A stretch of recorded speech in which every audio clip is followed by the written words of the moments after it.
Before we begin, this episode refers to child sexual abuse. It also contains strong language. For 40 years, a little boy called Vishal Mehrotra, who was abducted and murdered in 1981, had largely been forgotten, except by his family and those who knew and loved him. I was told by the police that they had found the remains, and I broke down completely. I turned on the TV and there it was on the news. And that's how I learned that my brother was dead. Our investigations raised questions about a group of paedophiles based around a school in Sussex, close to where Vishal's body was found.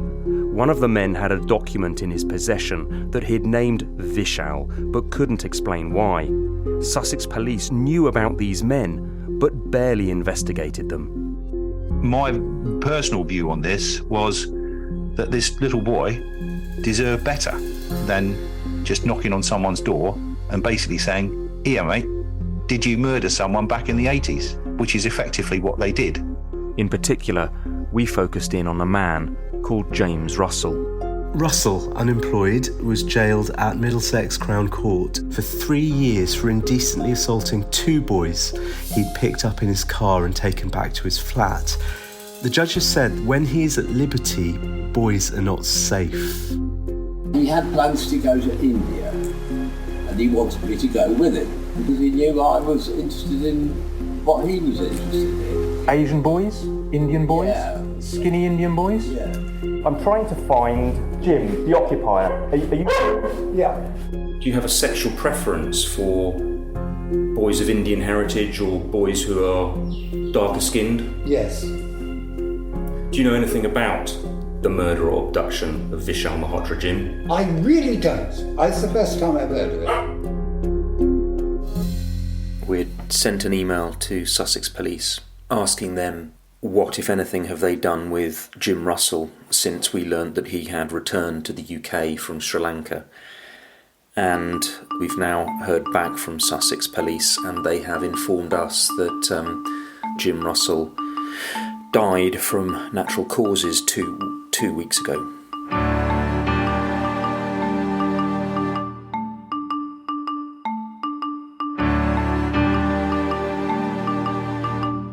I'm Colin Campbell. From BBC Studios, this is Vishal. The story of a boy who went missing while the world looked the other way. The story of his family. And the story of our investigation into Vishal's disappearance.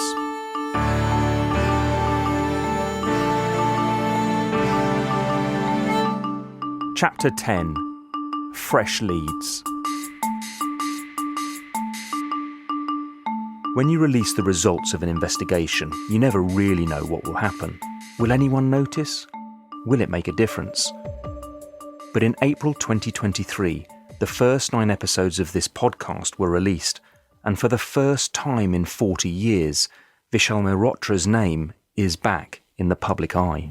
Vishal is a BBC podcast, and Colin Campbell is the co-presenter. And Colin, welcome to the programme. The BBC podcast series traced and interviewed a paedophile. New evidence was uncovered by a BBC podcast. So Vishal is a multi-episode investigative. Track down and interview a paedophile with possible links to the case of Vishal Mehrotra. There's also a lot of newspaper coverage, with articles in The Times, The Financial Times and The Guardian, among others. Having Vishal's story in the spotlight again raises awkward questions for Sussex Police, who've had the responsibility for solving this case since 1982, when Vishal's remains were found on their patch. Maybe it'll make them look at our new leads. But after dealing with the force for 3 years, I'm not hopeful. And there's some bad news. Vishal's father, has become increasingly unwell. He's being diagnosed with lung cancer, which seems to have spread. I call him from time to time to check in. Hi, Vishu. Hi, Colin. Sorry. No, you're right. How are you doing? My end, things are not looking great. So, I'm going to be blunt and honest. Yeah. with you because I treat you like family. Yeah. I told Mom that this morning that we should close the chapter because the problem now is that we don't want to upset your family life chasing this problem when nobody, like the cops or anybody, are willing to help or cooperate at all. Just wanted to tell you. I'm not disheartened yet, Vishu. I'm not. And you're not destroying my family life. I have still got the bit between my teeth, and I have new information that I am looking into right now. I don't want Vishu to worry about me, but this feels like the wrong time to step away from the case. Since the podcast went out, I've had emails nearly every day from people saying they have information they think might be useful. And one of them is from Dean. Dean isn't his real name. He's in his 40s and he lives in London. He's seen one of my TV reports about Vishal, and one name jumped out at him: James Russell, the paedophile who I travelled to Sri Lanka to confront. I heard the name James Russell, and I was like, oh my God, I can't believe it. Dean says he met Russell in 1983. When I was about 6 or 7, we lived in Canning Town. This guy kind of appeared, who I now know as Jim, who posed as a social worker and a teacher. I think he gained the trust of my mum, and so my mum kind of gave way to what I wanted as a child. And then basically what happened was this guy, Jim, decided he was going to move close to my location.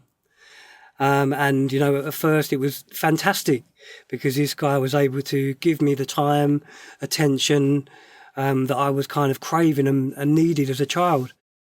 Bizarrely, Russell also told Dean's family that he'd been married, but his wife and daughter had been killed in a car crash. We checked the registers of births, deaths and marriages, but there's no trace. It looks like something Russell invented to gain the trust of Dean's mother. It didn't kind of end so positive and so great because this guy mentally, emotionally and physically abused me for a few years. It started with touching and cuddling and them kind of things, and then got progressively worse. You know, I don't need to talk about specifics or go into details, but you can gather what kind of was to come. But saying that, he normalised it. He made me believe that it was just normal. But I mustn't tell anyone, because if I did ever tell anyone, everyone would hate me. Why do you believe he targeted you? On reflection, I believe it was due to my look. I'm olive-skinned, mixed race. Yeah, I believe it was about my look. So when I spoke to him, he admitted that he had a sexual fascination with skinny Indian boys. I was very, very skinny as a boy. And obviously, as you can see, I have that ethnic kind of look. And so that is more than coincidental. The similarities are stark. Can you ever remember him talking about travelling, going overseas himself? Yeah, there was a couple of occasions that he was going away, and one of them places he went to was Uganda. And I know this because he asked me on one occasion if I'd like to go there. What happened? I said, yeah, I'm really excited. I'd love to do that. It'd be fantastic. And then he came to my house and asked my mum's permission.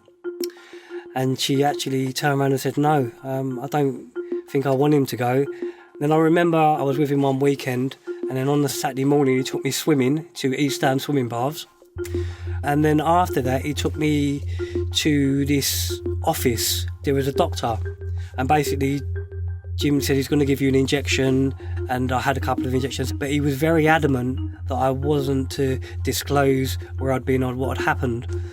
And now I know, and after kind of reflecting on it, that he was prepping me and getting my vaccinations to abduct me.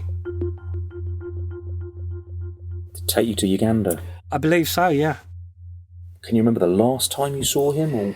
The last time that I was meant to see Jim probably around 88, 89.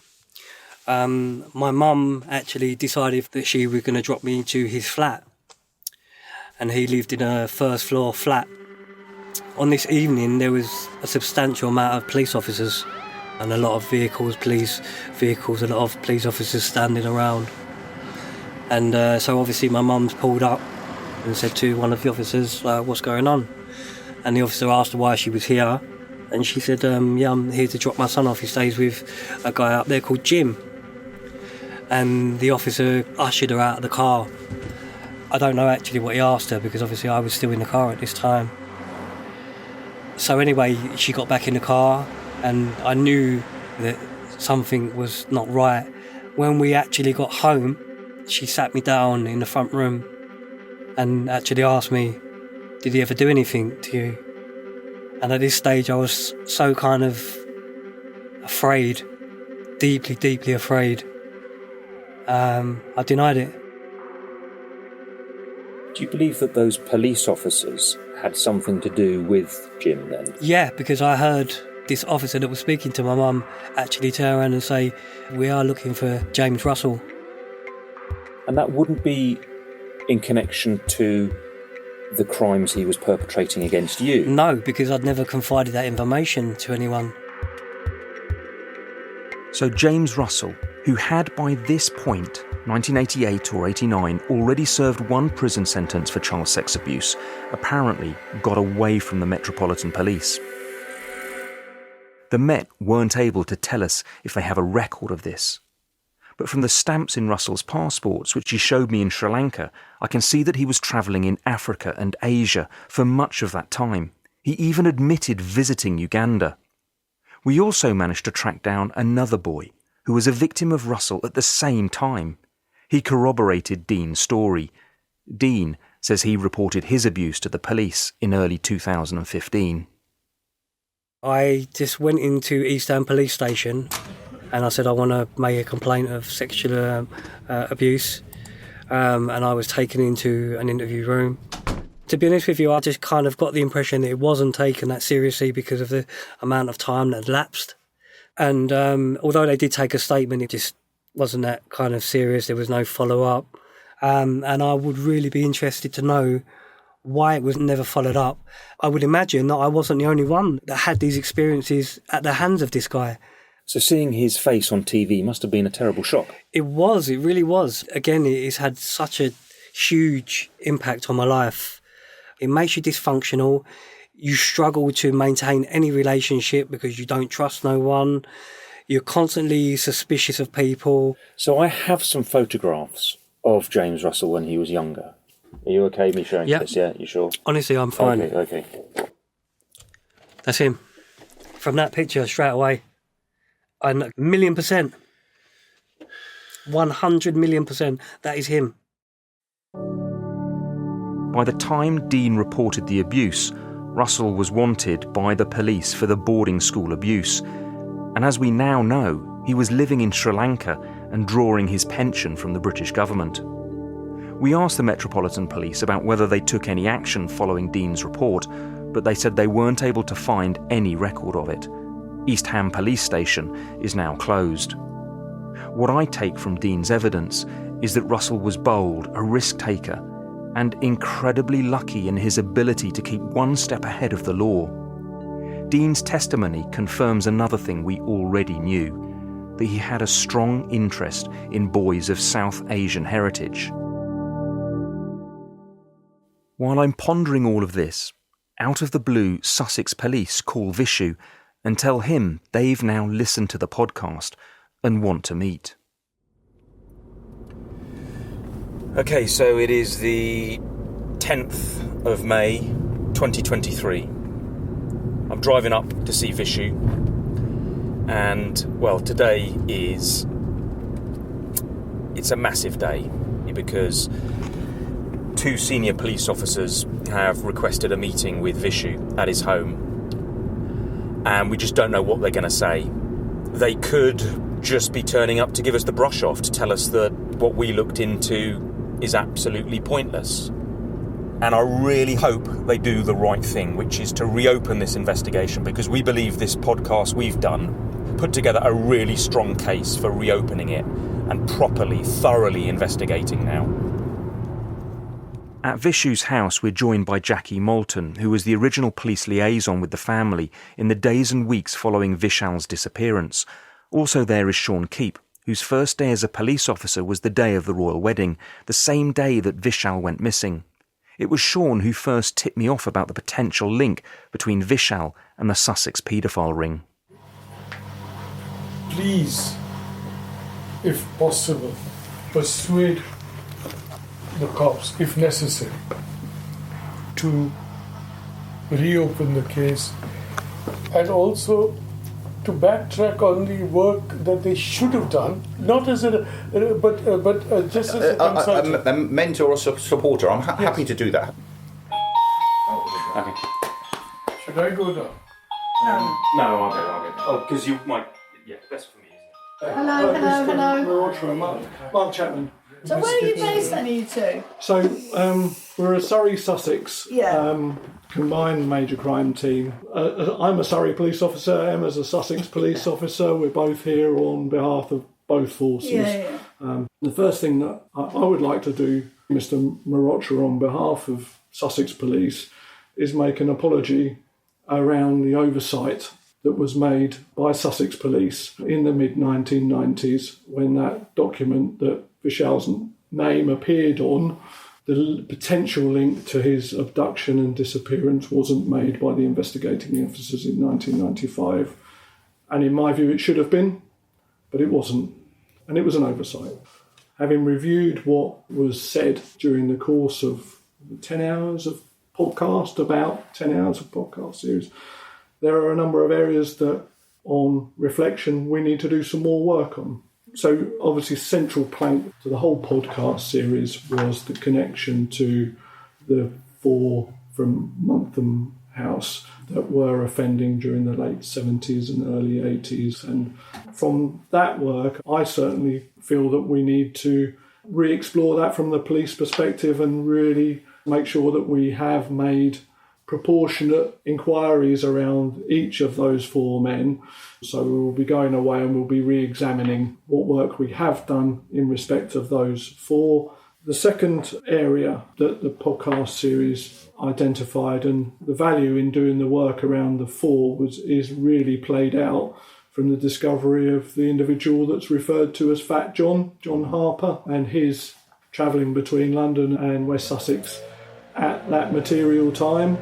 And so I think we will look to see whether there's any further work that we can do around Mr. Harper. This is good news as far as I'm concerned, as far as all of us are concerned. This is important. It should have happened a long time ago. I think the concern is that the amount of information that has been obtained from the podcast, that it's all understood in context of the intelligence that we've received, and that's the thing that's most important, that what has been discovered, especially around like Mr. John Harper, Russell, the prime suspects, all of that, and those young boys that are still waiting to be interviewed, to be honest, by Sussex Police, as on the podcast. And Colin did contact Sussex Police and they said no, they wouldn't interview them, which is, I don't really understand why. I've heard what you've had to say. I mean, I think I've captured that in the 4 areas that I've outlined anyway. Part of that starting from the beginning again and retreading the steps that you've taken. But you would probably accept that for us to do this properly, we should start from the beginning. Impartially. No, I understand that. That's helpful, thank you. But we would also have to start from the beginning of this as well and step through it. If we were to do it thoroughly and impartially from our own perspective in terms of the investigators. Fair comment. Well done. Well played, Jackie. Well done, mate. Well done. After the detectives leave, we're all in celebratory mood. We finally achieved what we set out to do, to get the police to re-investigate, or at least re-examine the case. We're also a bit stunned. It's almost unprecedented for the police to react to a journalistic investigation like this. You know, it doesn't happen very often that you get certainly an apology out of the police and, you know, almost a U-turn. It's almost a U-turn, isn't it? Re-investigating right from the start. Yeah. That's effectively what he's... Yeah, that's what he did say, isn't it? He did say we have to go back to... Explore right from the, you know... I think this is a real opening for you. They were here, they knew you were recording, you made it clear it's for publication. You did say it. But a few hours later, an email comes through. The police have put out a press release. It says that they visited Vishu and apologised, but something seems a bit off. They seem to be rowing back from what they've just told him. No mention of starting again from the beginning, only that some further inquiries are being carried out as a result of the podcast, and adds, extensive and thorough police inquiries have been completed to date, but we remain open to and welcome any new information, and officers will continue to follow up on any reasonable and viable lines of inquiry. Extensive and thorough? Really? That's what they've been saying to me repeatedly over the last 3 years, that they've already done thorough inquiries, but the case isn't closed and they keep an open mind. But a few days later, the police arranged for Sean and Jackie to have a meeting with the officers handling the case. We met 2 officers, a family liaison officer, who I thought was very enthusiastic, and secondly we met a detective sergeant who has been on the investigation. In terms of resources, it felt that there were only 2 officers on it. I was expecting perhaps someone of inspector rank or chief inspector rank. That was a little bit of a downplaying in my mind of how seriously it's being treated. And I left feeling de-energised.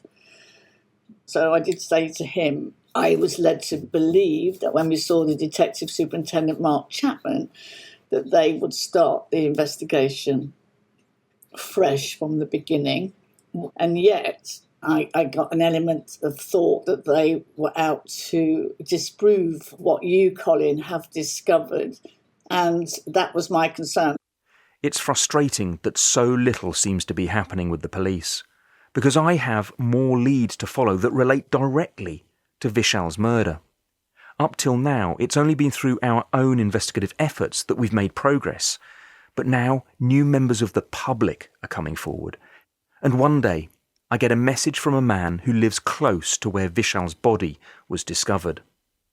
Oh, morning. Is that David? It is indeed. David, hello. My name's Colin Campbell. I'm a journalist from the BBC. Thank you for calling me back. How are you doing today? Well, I'm angry in lots of ways because this young boy's haunted me for donkey's years. I was a witness. I saw that little boy with a man at a gibbet. Where's the gibbet? It's Beacon Hill. I was a full-time fireman in the Surrey Fire Brigade, and we went up there, and as I was getting out the appliance, this man came walking up the track in khaki, which I thought was rather unusual. Yeah. And I said to the boys, look at him. And about 30 yards behind him was this little Asian boy. The place David Balfour is talking about is near Hindhead in Surrey. It's called Beacon Hill because beacons are sometimes lit there on celebratory days such as the royal wedding. It's a tradition that goes back centuries. These beacons, tall poles with black metal cages on the top, are slightly eerie when you come across them in the countryside.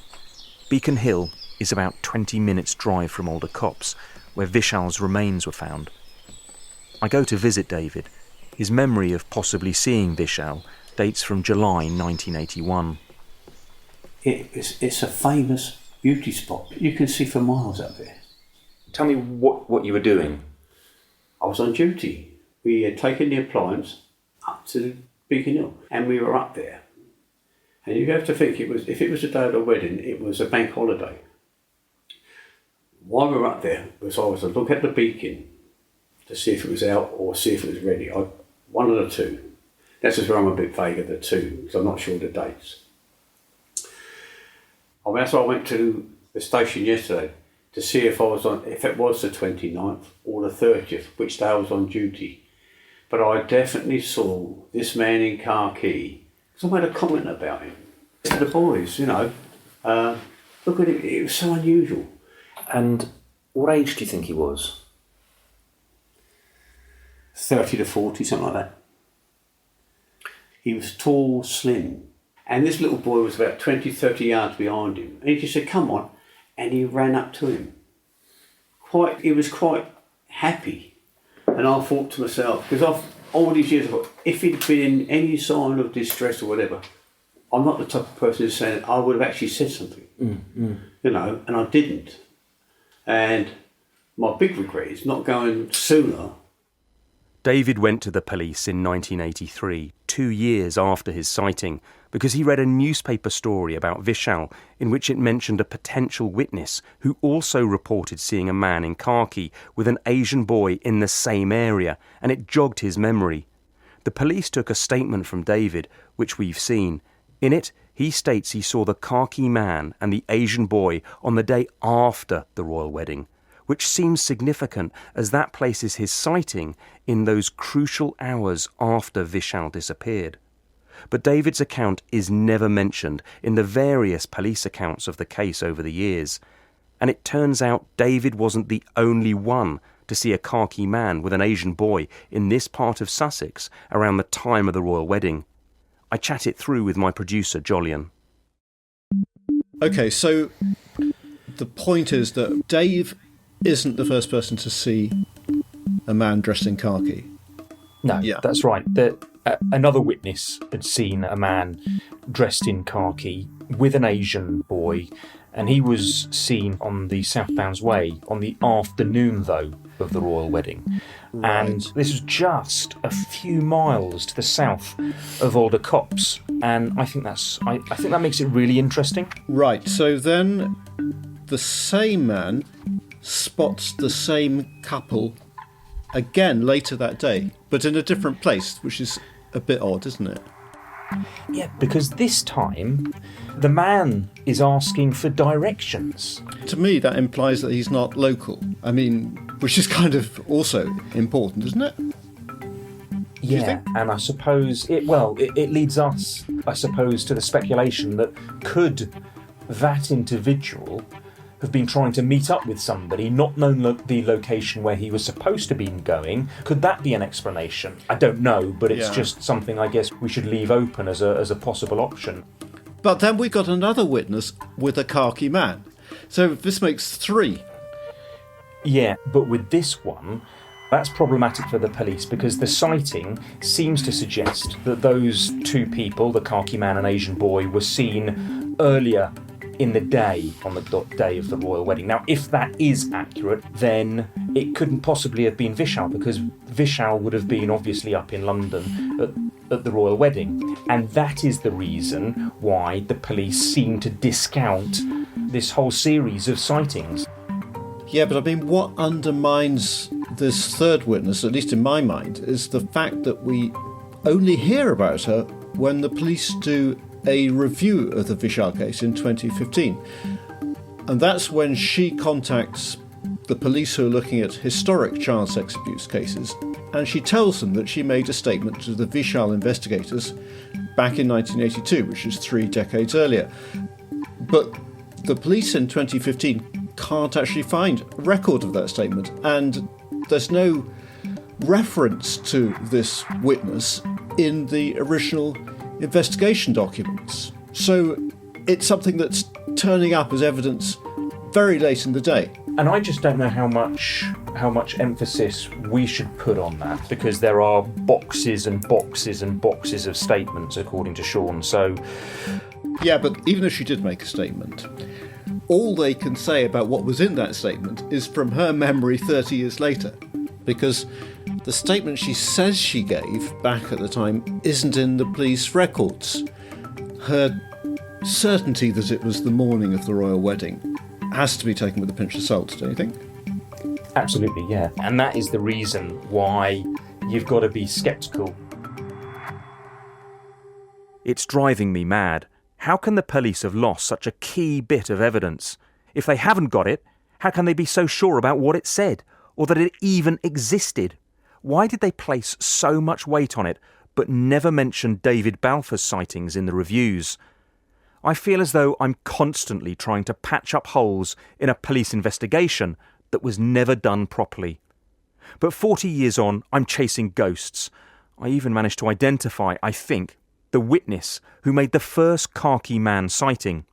But then I discover he died recently, and his widow is in a care home. It's another clue that's come too late. I don't know what the police are doing, but I do know that after David got in touch with me, an officer went to see him, and he was surprised by her attitude.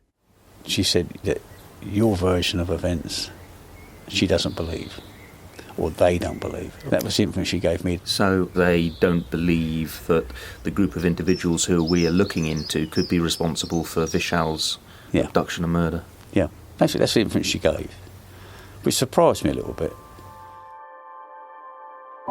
I feel an overriding amount of gratitude towards the boys, now men, who opened up to me about the abuse they suffered decades ago. They relived some very painful experiences in the hope that some small detail they remember might just help. We keep in touch when we can, and one day I'm on the phone to Mick, the man who told me he was abused in Kew by James Russell. Russell is the paedophile who I tracked to Sri Lanka and who died at the end of 2022.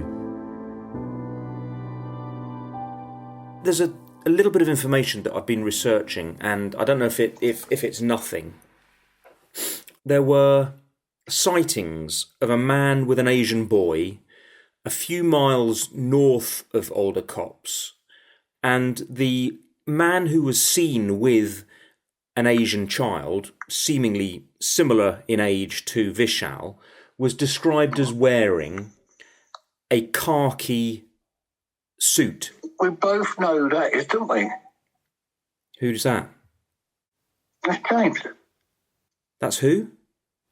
That's James. Why do you say that? If you look at his wardrobe, that's his styling, isn't it? Did you ever see him wearing clothes like that? Yeah. I see him wearing like a safari suit. That's the type of clothing that he wore. Is a safari suit the same as khaki? Perhaps.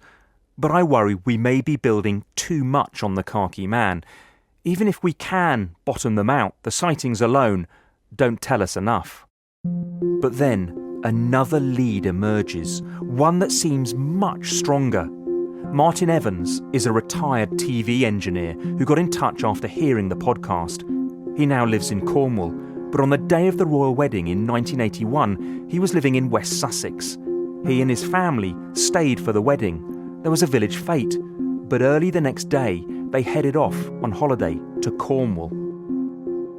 This is the first time he's talked publicly about what he witnessed. So we made an early start, and as we came out of Rowgate, headed towards Petersfield, on the left was this car that immediately drew our attention because it was parked like it had been parked in a hurry, at an angle. The place Martin is talking about is right next to Alder Copse, the wood where Vishal's remains were found. It's an odd place for anyone to park because it's a busy road, and right opposite on the other side is a big lay-by, which would be a much safer place to stop. My wife says the doors were open. I don't particularly recall that, but I do distinctly recall the colour, and it was a bronze colour, a metallic bronze even. I mean, what did you think when you saw the car parked in that position? Well, somebody had not given the parking any thought whatsoever. They'd pulled up and jumped out of the car and gone off to do whatever they'd gone off to do. Could you just describe and explain to me the car's shape? It was angular. It wasn't a usual or a very common make or model. Looking at it from behind, I thought it was a Hyundai Pony. I'm a bit of a petrolhead. I know my cars quite well. Was it a coupe, an estate, how would you... Oh, no, it was a two-door saloon. And it alarmed us so much that we tore the flap off a cigarette packet and wrote down the registration and forgot all about it until partway through the camping holiday, I found this slip of a cigarette packet, looked at the number again and thought, well, there's been nothing on the news about anybody going missing or a body being found or anything, and chucked it away. So when was the first time that you heard about Vishal's murder and abduction?